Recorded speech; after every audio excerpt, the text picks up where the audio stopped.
എന്നും നല്ലവൻ, യേശു എന്നും നല്ലവൻ. ഇന്നലെയും ഇന്നും എന്നും അങ്ങനല്ലവൻ.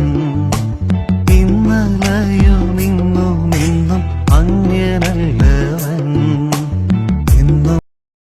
தந்தை மைந்தன் தூய ஆவியின் திரியக ஆசீர்வாதம் நம்மை ஆசீர்வதித்து காப்பதாக.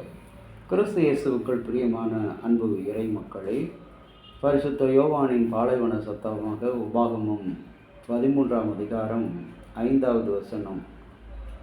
அவரை கட்டளைகளுக்கு கை கொண்டு அவர் சத்தத்திற்கு செவி கொடுத்து அவரை சேவித்து அவரை பற்றி கொள்ளுங்கள்.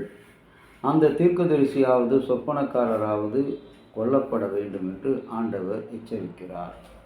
அன்புக்குரிய இறை மக்களே, இந்த உலகத்தில் மனிதன் இன்றைக்கு வாழுகின்ற வாழ்க்கை நாகரிகம் என்ற பெயரிலே பல்வேறு விதமான கண்டுபிடிப்புகள், பல இன்னல்கள், இடையூறு தருகின்ற காரியங்களிலே தங்களை ஒப்பு கொடுத்து சிக்கிக்கொள்கிறான்.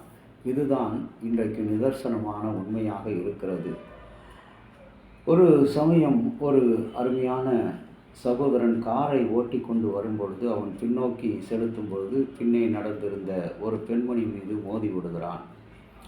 அந்த தெருவில் அந்த பெண்மணி தூக்கி எறியப்பட்ட போது காயம் எதுவும் ஏற்படவில்லை. பின்னர் அவள் தனக்கு ஏற்பட்ட அந்த அனுபவத்தின் அர்த்தம் என்ன என்பதை புரிந்து கொள்ளவும், நன்மையானது என்ன என்று தோன்றும் என்று தெரிந்து கொள்ளவும் அவள் முயற்சித்ததால் அவர் இந்த முடிவுக்கு வந்தாள். இன்றைக்கும் கூட அன்பான இறை மக்களே, தீயவரை இன்றைக்கு தீய சம்பவங்கள் நன்மையானவைகள் நடக்கின்றன, தீய சம்பவங்களும் நடக்கின்றன, ஆச்சரியமும் நடக்கிறது, அதிசயமானவைகளும் நடக்கிறது. இவைகள் எல்லாம் நமக்கு தற்செயலாக நடக்கிறது. ஆனால் நம் இதயங்கள் அதன் பேரிலே அடிக்கடி அன்போடு தாங்கிக் கொண்டுதான் தேவனுக்கு இவை அனைத்தையும் தற்செயல்கள் அல்ல, பாடுகள் வரும் என்று அவர் அறிவார். ஆனால் தேவன் நல்லவர். தேவனுடைய நல்ல குணத்துக்கு மாறாக சில சம்பவங்கள் நம்முடைய வாழ்க்கையில் நிகழ்ந்தாலும், வாழ்க்கையில் சந்திக்க நேரிடும் பொழுது தேவன் உலகில் நடைபெறும் எல்லா காரியங்களுக்கும் மேலானவர் என்பதை இன்றைக்கு உணர்ந்து கொள்ள வேண்டும். ஆகவேதான் இங்கே பொல்லாத வழிநடத்துதல், ஆவிக்குரிய ஜீவியத்தில் பொல்லாத வழிநடத்தல்கள், அந்த தீர்க்க தரிசனம், அடையாளம், அற்புதம் என்று சொல்லுகின்ற, சொப்பனம் என்று சொல்லுகிற அந்த பொல்லாத காரியங்களுக்கு நாம் விளக்கி இருக்க வேண்டும். கடவுளுடைய சத்தத்துக்கு மாத்திரம், அவருடைய சத்தம் எங்கிருந்து வரும்?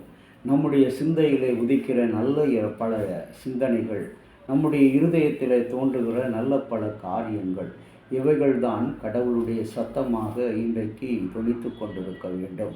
ஆனால் நம்முடைய இருதயத்தையும் சிந்தைகளையும் நாம் சீர்தூக்கி பார்க்க மறக்கும் பொழுதுதான் நாம் பொல்லாத வழிகளிலே தீய செயல்களுக்கு, அவைகளுக்கு நாம் ஒப்பு கொடுத்து விடுகிறோம். என் அன்பு கடவுளுடைய பிள்ளைகளே, இன்றைய நாளிலே கர்த்தருடைய சத்தத்துக்கு செவி கொடுக்கிற கர்த்தருடைய பிள்ளைகளாக, அவற்றை கை கொண்டு நடக்கிற பிள்ளைகளாக வாழ இறைமகன் இயேசு உங்கள் அனைவருக்கும் உதவி ஒத்தாசை செய்வாராக.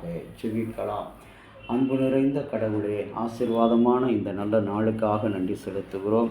தேவரீர், இந்த 18ஆம் தேதியிலே ஆண்டவரே, இந்த இந்திய சுதந்திரத்துக்காக தன்னை ஒப்பு கொடுத்த ஜான்சிராணி லக்குமிபாய் அவர்களுடைய நினைவு தினத்திலே நாங்கள் ஆண்டவரே அவருடைய வழியிலே நாட்டுக்காக எவ்வாறு தன்னுடைய உயிரை அர்ப்பணித்தது போல நீர் எவ்வாறு இந்த உலகத்தினுடைய ரட்சிப்புக்காக தன்னுடைய உயிரை கொடுத்தது போல நாங்களும் ஆண்டவரே இந்த எச்சரிப்பில் உம்முடைய சத்தத்துக்கு செவி கொடுக்கிற மக்களாக, உம்முடைய கட்டளைகளை கை கொண்டு நடக்கிற மக்களாக நாங்கள் தூய ஆவியின் பலனோடு வாழ்ந்த நீர் துணை செய்தருளும். அப்படிப்பட்ட கிருபைகளை, நன்மைகளை எங்களுக்கு தந்தருளும். இறைமகன் இயேசுவின் வழியாக வேண்டுகிறோம் நல்ல பிதாவே, ஆமேன். தந்தையாகிய கடவுளின் அன்பும் மைந்தராகிய இயேசுனுடைய அருளும் பரிசுத்த ஆவியினுடைய நல்ல உறவும் பாதுகாப்பும் உங்கள் அனைவரோடு கூட இருப்பதாக. ஆமேன்.